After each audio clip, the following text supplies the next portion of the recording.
Hey guys, welcome to my YouTube channel. So today we will be solving Leetcode Biweekly contest 117 problem D2914 2931 maximum spending after buying items. Okay, pause the video, read the question, then we'll proceed. Cool. So the question says nothing. Question is saying that you have a 2D grid, something like this, and these are nothing but these are shops. Okay, so let's say this is shop number one, this is shop number two, this is shop number three, shop number four, till M shops. Okay, and now we have n items. That is, this is first item, second item, third item, fourth item, till nth item. Okay, now what the question says is that on each day you can buy one item. On each day, on each day you can buy one item, and the value, and so this is the value, so this will be the value areas, right? So we have m shops, and in each shop we have n items. Okay, and on each day we can buy one item. So let's say on the eighth day, if you are buying item, let's say the name of the grid is values, because the we are storing the value of the item in this grid. So let's say if you are buying any item having value ij, ij in the sense that from ith column, or like ith shop, not ith column, ith shop, that is third row or ith row, and jth item. So let's say if you are buying this item, so for this we know that the amount or the price for this will be value of 34.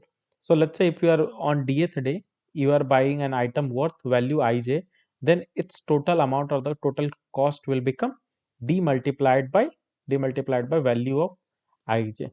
Okay, and and you can buy only items from the rightmost rightmost direction, in such a way that you will always pick the first item which is not taken yet. So what does that mean? Let's say you have purchased this item, then the next item if you want to purchase from the shop one will be this one. So if you will take this one, then next you can pick this one. Okay, but let's say you haven't picked anything from here, so you can also pick this one, you can also pick this one. So the rightmost available item will be picked first. So that's the question. So let's formally go through the question. That's what it says, that we will have m cross n matrix of values that will be representing the item value or item cost, whatever you want to say. Okay, and now yes, there is one more thing, that the item value will be in decreasing order, will be in decreasing sorry, non decreasing order. That means in this cell we'll have the highest, value. So let's say here we have 10, then here it will be either be 10 or less than 10. So it will kind of decrease, or we can say that this will increase in this fashion. So the last item will have the smallest cost or minimum cost, and this first item will have the maximum cost. Okay, that's one thing. And now on each day, so as we discussed, that if we are picking any item on dth day, we'll get, or the price of that item will become value ij multiplied by d, suggesting that we are picking from the ith shop the jth item. Okay, so that price can be taken out from this values matrix, and that should be multiplied by t. And now the question is, how much amount we can spend, maximum amount we can spend. So what does that mean? So let's say we have just three shops with one item. So 10 item, 20 and 30, just one shop, first shop, second shop, third shop. So what we can do, like we can have day one. So let's say on day one we purchase item 10, so it will have item 10, or like the item from the first shop. So the price will become 10 into 1. On day 2, let's say we purchased item third, or like the item from the shop third, so its price will become 30 multiplied by 2. On day 3 we will purchase the last item, that is 20 into 3. So in total how much we gain, or like what will be the total price, not gain, what will be the total price? Here we will have 10 plus 60 plus 60, that is 130. But is there any other way? Yes, what we could have done, we have picked up 10 first, then we picked up 20. So 20 on the second day, the value or the price will become 20 to 2, plus on third day we can pick 30. So what will it become? 10 plus 40 plus 90. In total, it will become 140. So this is the maximum price, right? So we have to tell the maximum price we can make, or the maximum amount of money we can spend buying all these items, buying all these items. Okay. So what we need to do is, like, for this matrix, we have to buy all the items. That's first thing. We can always buy the rightmost item which is not bought yet, and once that item is bought, that will be gone. So once, if I buy this one, this item will be removed, and the next item in line is this one. Okay. So in this way, we'll have to buy all this item, and the value is multiplied by d, the date on which we are buying that item. The value will be multiplied, value of ij will be multiplied by d, the day we are buying that item on. Okay, now we have to return the maximum amount we can spend. So from this example only, you would have realized one thing, that it was when I picked up this greater value first, then it gave a smaller result. And if we picked smallest first, then greater, then greatest at the end, then it gets the maximum value. What I am saying is, let's say, if you have some numbers a, b, c, d, e, f. Now let's say, we can buy, like, for this there are six number, so we'll have to buy first item, or, like, sorry, we'll have to buy one item on day one, one item on day two, one item on day three, one item on day four, one item on day five, one item on day six. So, and this is the prices. Okay, so this is the prices. Let's say this was first item, second item, sixth item. These are the prices. So what will we do? What will we do? We know that a is greater than equal to a is greater than equal to b is greater than equal to c, because this is only one shop, right? So we are discussing for only one shop. So we know that a is greater than equal to b is greater than equal to c is greater than equal to d is greater than equal to e greater than equal to f. So in this scenario we can't do anything, we always have to buy this one first, and then only we can buy this one, then only we can buy this one, then only we can buy this one, then only we can buy this one, then only we can buy this one. Okay, because we can buy only the rightmost available item. Okay, so in that scenario we can simply write 1f plus 2e plus 2 into e plus 3 into d plus 4 into c plus 5 into b plus 6 into a. So that's the only way we can buy. But let's say we would have two shop number one, shop number two, and for this time let's consider only three items. So here we have a, b, c, and item here d, e, f, or not item, the prices of item. Okay, so we can buy six items. So for that we'll have to buy one item on each day, so the number of days will still be six. So now, now let's say we know that again the condition is same, that a will be greater than equal to b and b is greater than equal to c.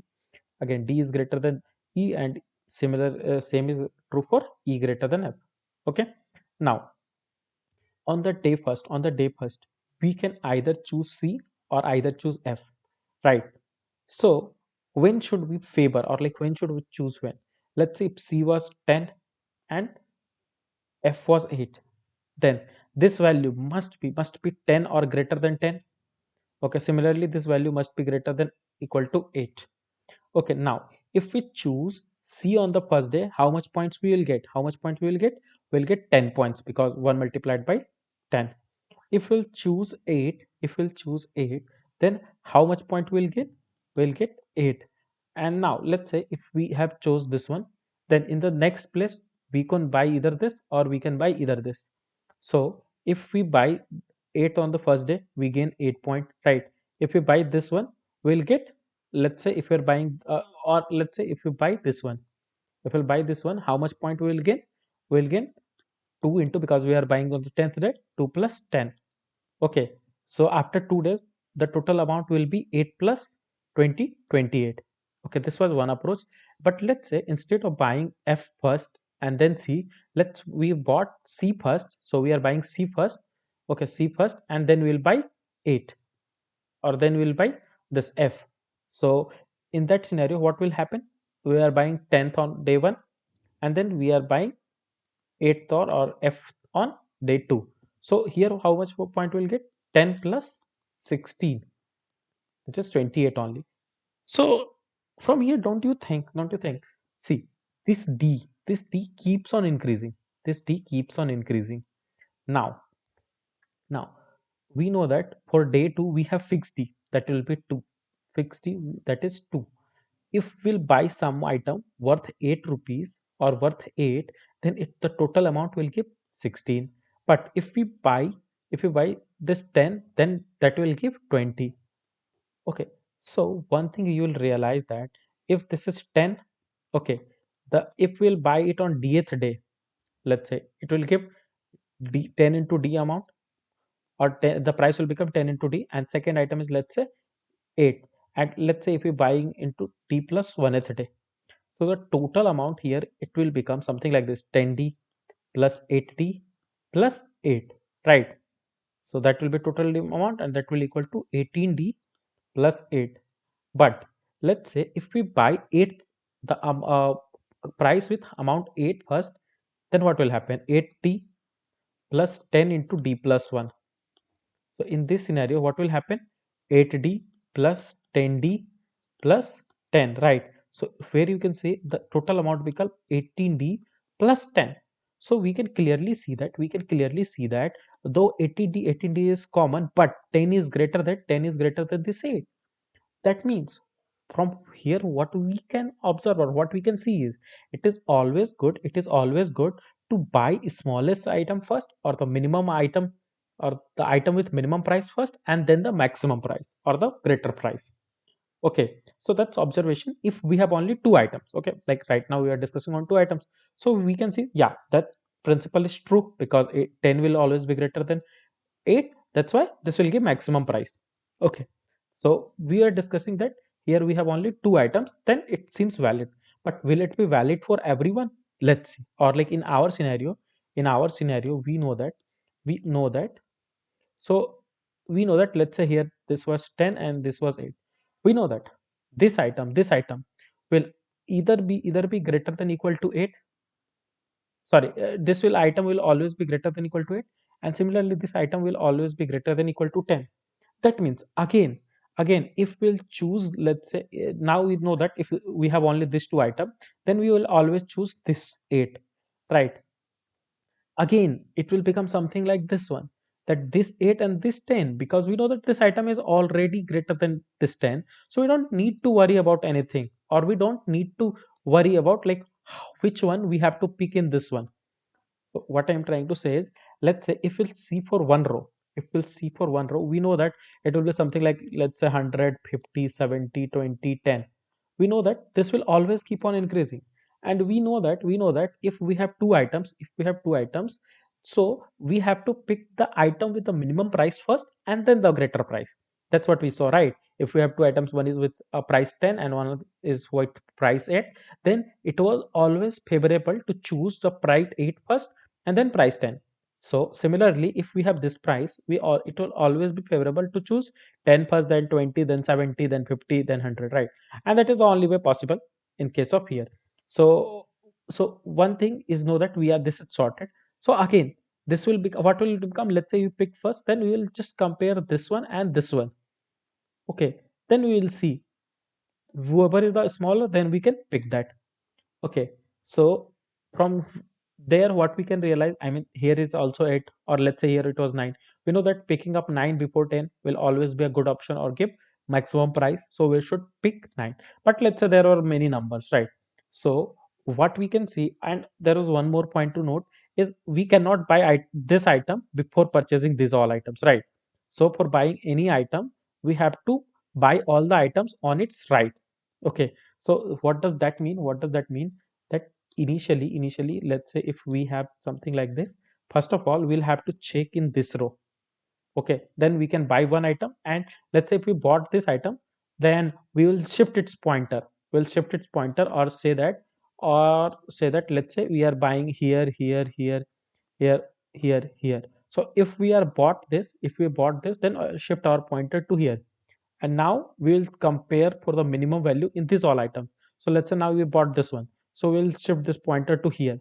Now our pointer becomes something like this. that we will compare this element price or this price items price and this items price, this items price, this item. So what we can see is we only have to store the prices of the last element which is going to be bought or which we can buy. Okay, and in that also we have to always sort it in such a manner that we always pick the smallest fry. Okay, now here, did it strike something? Listen carefully, what I'm saying is we always have to just keep last elements with us, whether it was the first move or the second move, at any move, the last element as in which we can buy. And those all elements should be sorted in ascending orders, because we have to pick the smallest element. And as soon as we pick that, let's say in the first move, let's say, or we pick this element, so the next element we can buy is this one, right? So the moment we will pick this element, or we'll make that, or we'll say that we can buy this element and push into our list, then again this should short in such a way that again the minimum element should be at the top. Okay, so what I am saying is, out of we will maintain a something like list, we'll have some list. Okay, and what it will represent, the last element, or the element which we can buy from any of the ith shop. So like for this shop for second till, so we have m shop. So what was the element, or what is the element we can buy from the first shop and the second shop or third shop. So in total we'll have, let's say, m elements, right, in the first. So whenever we'll remove one, we will put its next element that we can buy. Now, in all these elements, we also need that the smaller, this should be sorted in the smallest element. Or okay, this should be sorted in the smallest element, because we already know that picking up the smaller element is always favorable. So if we want something to be always sorted in either descending order or ascending order, that means we will be using priority queue. That's our hint. So if we need something where all the elements needed to be sorted in either ascending order or descending order, that means we will be using priority queue. Okay, so that's one hint. But we will also have to maintain that how many items, or which will be the next item we can buy from the ith shop. That means, let's say for the shop one, there were three items. Okay, first, second, third, and I have bought this one. Then we'll have to move the pointer to this, right? So what I'll have to do is, we'll have to make a priority queue which will be storing a vector.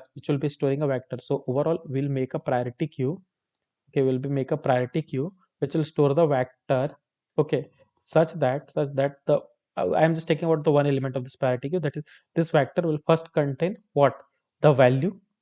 Okay, the value of ijth item, and basically this will be I and this will be the j. Okay, this will be I, this will be j. So what will happen, and also we'll make it min heap so that this should be sorted in ascending order. So for that we can simply pass here vector of vector int and greater vector int. That we'll see the syntax in the code.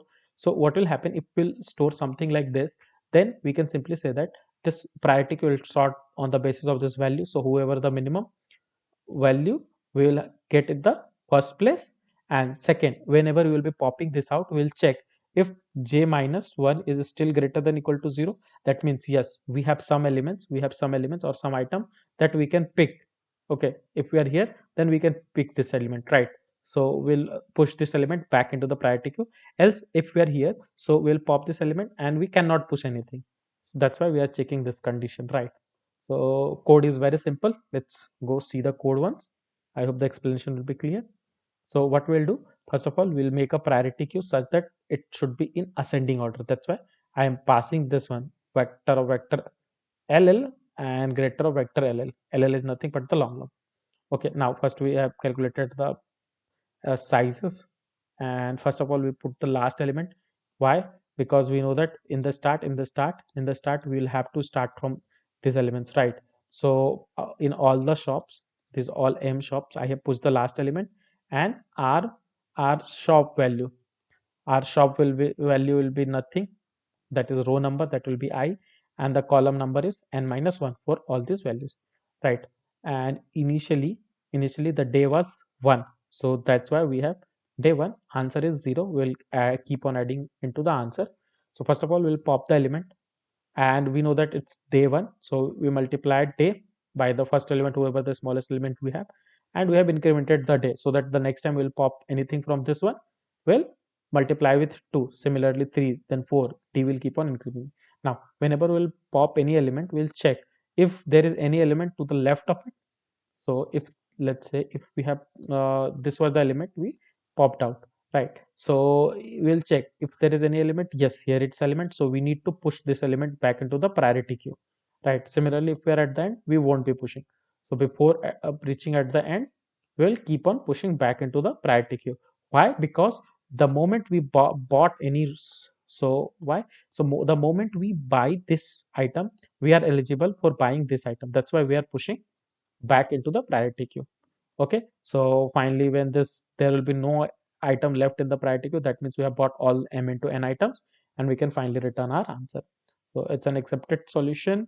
If you guys have any doubt on this, do let me know in the comment section. Thank you, guys.